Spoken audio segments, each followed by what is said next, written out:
O governo anunciou o economista Márcio Postman para presidir o Instituto Brasileiro de Geografia e Estatística, o IBGE. A informação foi divulgada na quarta-feira por Paulo Pimenta, ministro-chefe da Secretaria de Comunicação. Márcio Postman vai ser o presidente do IBGE, não existe nenhum ruído, não existe nenhum veto, não existe nada nesse sentido. O nome do economista teve o apoio do PT, mas enfrentou resistência dos ministros Fernando Haddad e de Simone Tebet. Ontem, em entrevista gravada à Globo News, horas antes do anúncio da mudança, a ministra do Planejamento disse que seria um desrespeito ao agora ex-presidente do IBGE, Cimar Azeredo, se o governo colocasse outro executivo no lugar dele. Hoje, Simone Tebet baixou o tom e disse que acatará qualquer nome indicado pelo presidente Lula.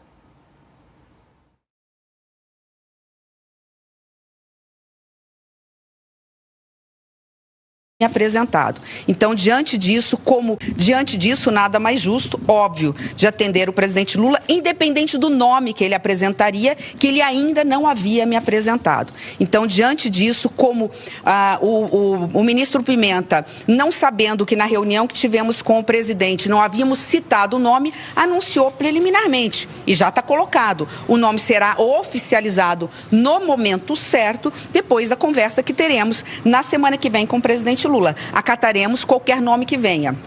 O nome já está posto? Já está posto. Será esse? Confirmei com a Casa Civil, confirmei com o ministro Padilha se era o nome do qual eles estavam se mencionando. Eles confirmaram que sim, e eu agora, o próximo passo é a semana que vem marcar uma reunião, quando a agenda permitir, com o economista, professor da Unicamp, Márcio Postman, que agora eu sei o nome dele, e que terei o maior prazer de atender, portanto, o pedido do presidente.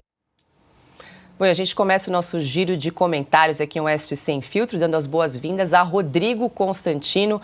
Consta, Simone Tebet aí foi praticamente atropelada pelo presidente Lula, que acabou indicando o Márcio Postman, a revelia da ministra, que praticamente foi a última a saber o nome do novo presidente do IBGE, um instituto que está sob o guarda-chuva, do Ministério do Planejamento, da ministra Simone Tebet. Boa noite, Consta. Boa noite, Paula. Haja malabarismo da Simone Step para defender o indefensável, E se humilhar em praça pública a esse ponto. Boa noite, querida Ana, Fabi, a mestre Augusto e toda a nossa audiência. Vamos lá, O Márcio Postman é conhecido como o terraplanista entre os economistas. É um sujeito que só defende baboseira. Mas, assim, é só mesmo. Não tem uma ideia que saia da cabeça dele que seja aproveitável. Ele chama PIX de instrumento neocolonial para ajudar no protetorado americano. É esse o nível do sujeito que foi indicado para comandar o IBGE. Edmar Baixa, ex-presidente do IBGE, tucano, economista, quadro técnico do PSDB, histórico, disse que se sente ofendido com a indicação. Helena Landau, que se diz liberal, mas fez o L, se disse de luto. E por aí vai, a choradeira da turma tucana. Eu fico realmente impressionado, Paula, com a capacidade que têm os tucanos de acreditar na história da carochinha, no Lula Mandela pacificador, que ia vir com a Frente Ampla Democrática e provavelmente colocar Henrique Meirelles, Armínio Fraga à frente da economia, Não é bem isso. Até o Guido Mantega vai voltar, a Dilma está no banco do BRICS abrindo o cofre para o Putin. É preciso entender que nós estamos lidando com comunistas num projeto de poder, ligado ao Foro de São Paulo e à ditadura chinesa e também à ditadura russa. É disso que se trata o PT. E os tucanos não querem aceitar isso. Eles preferem ficar cuspindo no Paulo Guedes, demonizando Bolsonaro, fingindo que havia equivalência moral entre ambos, ou até preferindo, óbvio, o descondenado, o ladrão que quer voltar à cena do crime, segundo o próprio Alckmin, ou equivalência intelectual entre um Paulo Guedes da vida e o Fernando Haddad e essa equipe maravilhosa que ele está montando. Agora, o mais importante aqui para a gente avaliar é que não é uma ideia insistente e equivocada, como acredita, por exemplo, João Amoedo, que fundou o Partido Novo e de lá foi expulso, para a sorte do partido. Tem método. Isso é importante entender. O que aconteceu na Argentina, no IDEC, que é o análogo do nosso IBGE, mostra muito claramente que eles têm interesse de aparelhar e destruir as instituições, principalmente aquela que cuida de dados importantes, como fizeram os hermanos aliás, que fizeram L antes do Brasil, na Argentina com o apoio do Lula. Né? Então, é disso que se trata. A Argentina completa 15 anos sem dados econômicos confiáveis, sem um número de inflação minimamente confiável, apesar da gente saber que está acima de 100% ao ano, e um caso de sucesso econômico, segundo Lula. Né? Então, é muito importante esses tucanos pararem de vir com essas narrativas patéticas de que estou surpreso, estou decepcionado, fingindo que eles não sabem o que é o PT e Lula. O Lula quer exatamente isso. O Pockmann aparelhou o IPEA, distribuiu petistas incompetentes pela instituição e conseguiu afundar de vez com a sua reputação, com a sua credibilidade. E é a mesma coisa que ele pretende fazer com o IBGE. É por isso que ele está lá. Um mega currículo de não sei quantos artigos, tudo publicado em revistinha de esquerda radical, né, como se fosse um artigo científico, né, não cola, ninguém leva a sério o Pockmann, repito, cara que prega imposto de 60%, ele só defende asneira. Então, para surpresa dos tucanos, eu digo o seguinte, a Argentina avisou, eu sou você amanhã, e essa turma fez o L mesmo sabendo disso. Pois é, Consta, a gente vai trazer um pouco da biografia de Márcio Pockmann, que é hoje o atual presidente do Instituto Lula. Ele também comandou a Fundação Pércio Abramo e foi presidente do Instituto de Pesquisa Econômica Aplicada, o IPEA.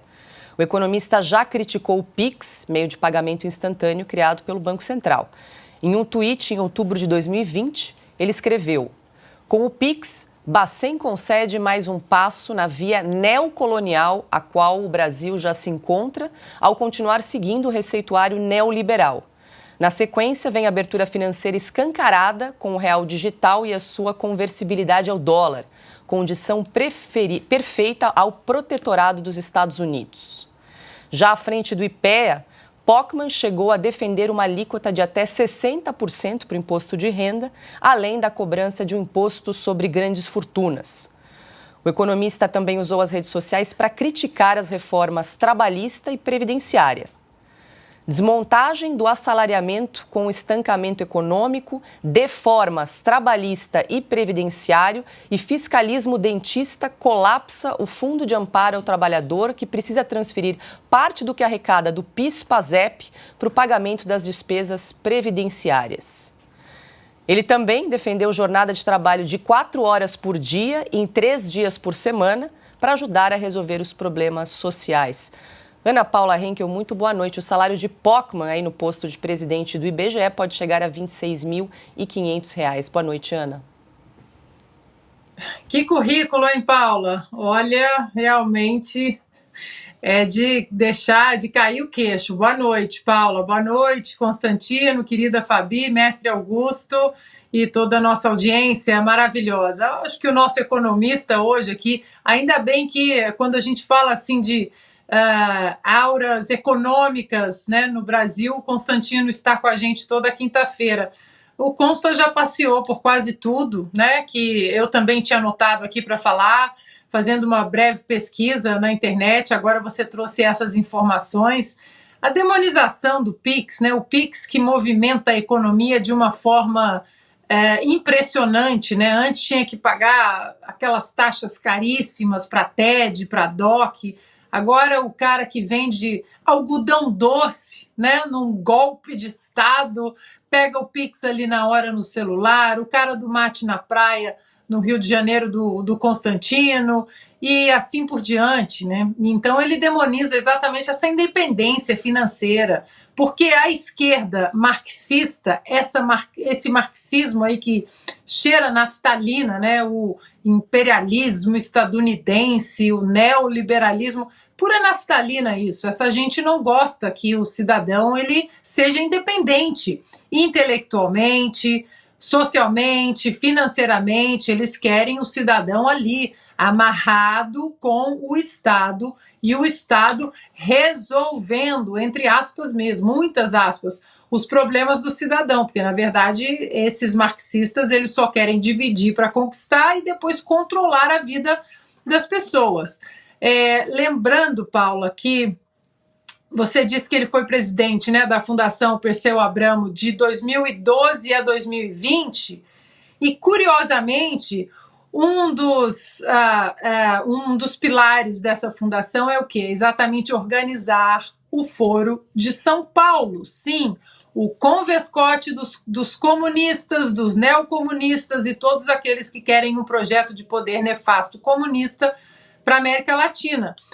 O problema do Portman na presidência do IBGE é que você está colocando um militante, um ativista, dentro de uma instituição que trabalha com estatísticas. E estatística na mão de ativista, na mão de militante, aí isso é um perigo. Agora, para finalizar, Paula, Simone Tebet, né, é uma vergonha nacional, não tem espinha dorsal para sequer lutar por aquilo que ela acha correto dentro de um ministério que ela disse durante a campanha presidencial que jamais aceitaria, porque o PT é o partido mais corrupto da nossa história. Fabi Barroso, muito boa noite, seja bem-vinda aqui ao Oeste Sem Filtro. Fabi, parece que essa indicação aí do Márcio Pokman para a presidência do IBGE é uma das medidas, parece que existe um pacote em curso para tentar emplacar outros nomes aí da ala mais ideológica do PT, como, por exemplo, até o Constantino falou no comentário dele, do Guido Mantega, ex-ministro da Fazenda, para uma vaga aí para diretor da Vale. Pois é, boa noite pessoal, boa noite querido Augusto Nunes, Constantino, Ana Paula e a todos aqui da audiência da Oeste Sem Filtro. Bom, essa parte ideológica, o PT e as raízes esquerdistas não foi abandonada, então a questão dele ir para o IBGE, eu vejo muito claramente o mesmo planinho que teve lá na Argentina, né? É muito claro isso de dominar o IBGE para que esses índices, então, sejam maquiados e não precise mais ir atrás dos verdadeiros índices de inflação e que a gente fica à mercê do que eles dizem. Olha só, quem vai checar como aconteceu na Argentina? Então, eu conversei com alguns economistas que me explicaram exatamente essa preocupação em relação ao Márcio Pokman. Ele tem essa visão aí, como disse também a Ana, né, neocolonialista. Eles adoram colocar neoconservador. Não tem neoconservador. Conservador, pelo conceito, é conservador, né? Porque se for neo, já vira progressista. Então, eles têm isso tão na alma que eles não conseguem olhar. E é lamentável a postura dele. E não está realmente passando nem pelo crivo da própria esquerda, porque não é um nome de peso na própria economia. E aí, para fechar meu comentário em relação a Simone Tebet, é muito triste ver a Simone Tebet, porque, de fato, ela é uma mulher que está no governo sendo humilhada. E aí, cadê de mulher para mulher? Está sendo humilhada, sim. Né? Para quem subiu no palanque de campanha e concordou e fez fala para agradar a claque ali, petista, colocando um comportamento de pedofilia em relação ao presidente Bolsonaro, ela está passando uma grande vergonha e sendo humilhada, porque ela falou ali cadê a força dessa mulher que ali... Para falar isso, ela teve na época de campanha. E agora, para ao menos requerer o que é direito, que ela acredita como política econômica um pouco mais liberal, ela não tem força. Interessante como as mulheres são caladas no governo Lula.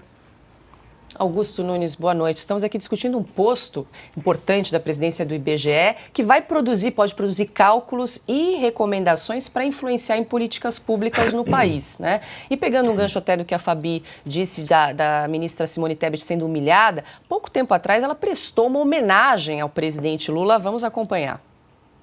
Se eu pudesse dizer... Na escalação de uma seleção brasileira, o presidente Lula conseguiu escolher a seleção de 70, que foi o ano que eu nasci. Sendo óbvio, o presidente Lula, o técnico e o Pelé dessa seleção. Então eu encerro pedindo um viva, que vocês terminem o PPA me ajudando. Viva o Brasil! Viva São Paulo! Viva o campo! Viva a cidade! Viva os morros e o asfalto! Viva os trabalhadores, as mulheres, as crianças, os idosos, a juventude! E viva a democracia! Viva Luiz Inácio da Silva! Pois é, o Pelé resolveu escantear Simone Tebet, hein, Que Augusto? exemplo para qualquer tribuno, né? Que exibição maravilhosa de estupidez e pobreza intelectual e moral. Ela nasceu em 70, quando jogou a seleção, nunca viu o Pelé jogar ou não entende de futebol, tudo isso junto é maluca. Porque comparar o Lula ao Pelé é uma ofensa gravíssima ao Pelé. É gravíssimo. A única coisa que existe em comum entre eles é que os dois se tratava o Pelé, o Lula se trata na terceira pessoa, né? Como uma entidade. O Pelé foi uma entidade.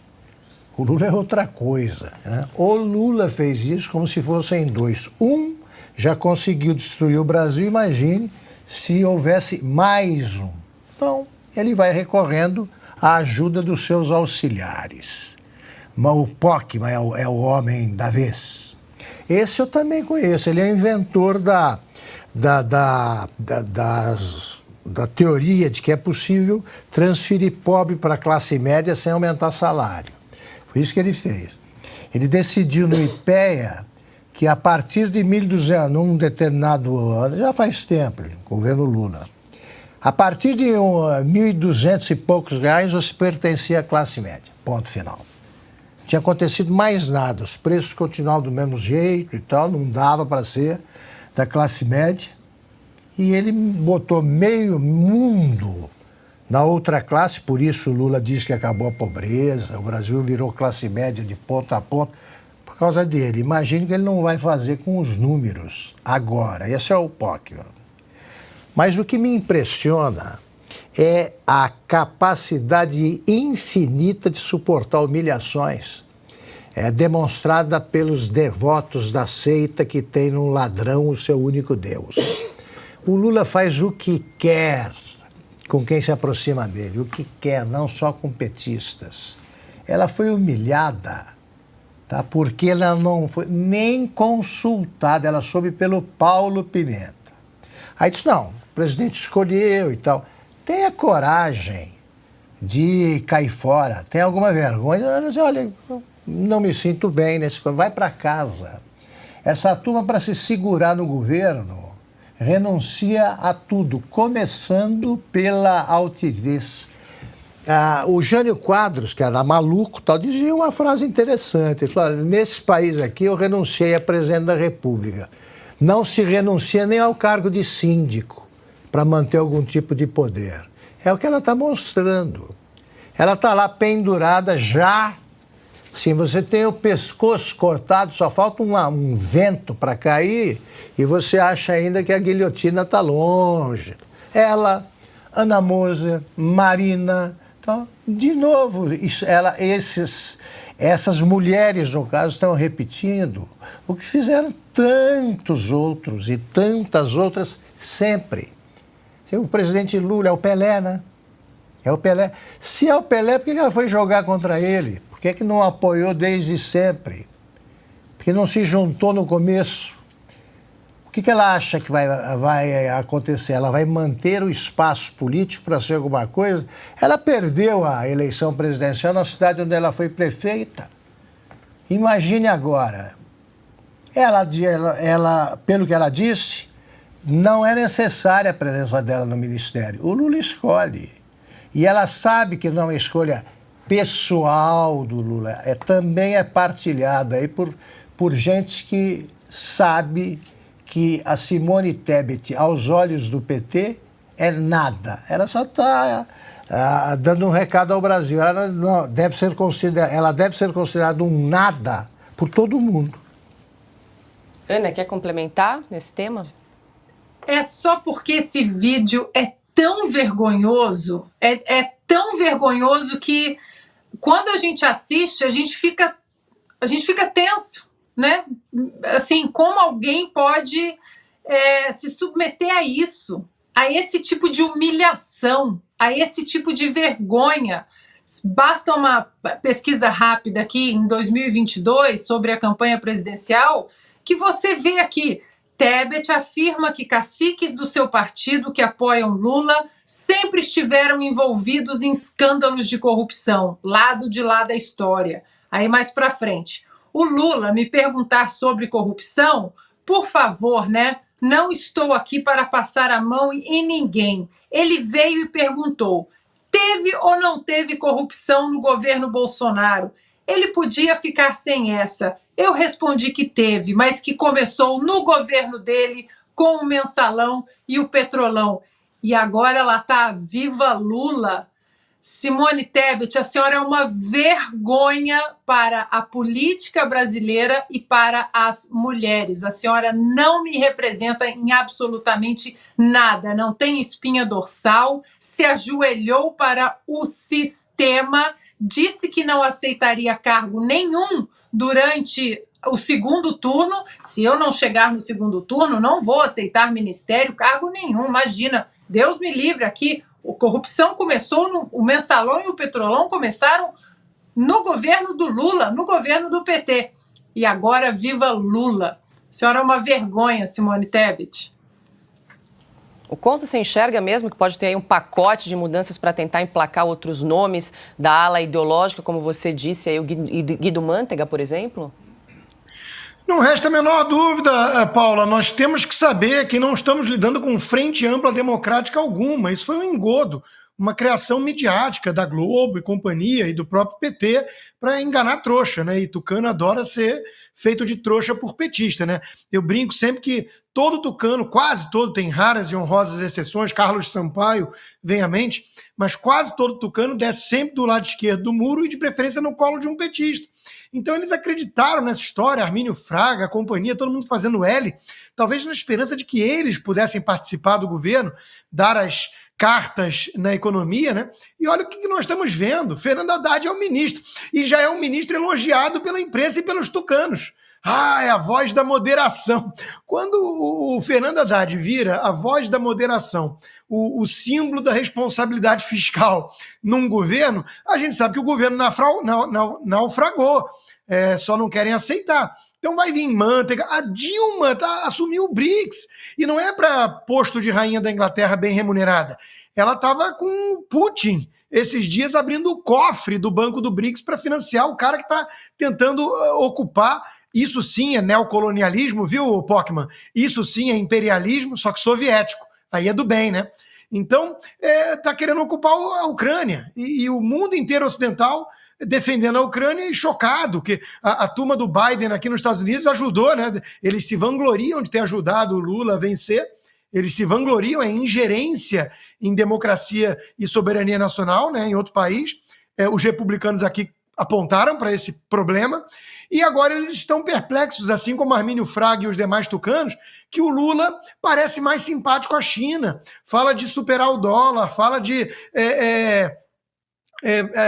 império estadunidense, coisa e tal. Então, de novo, é óbvio que a turma que vai tocar o barco na economia é a turma do PT, o PT só confia no PT.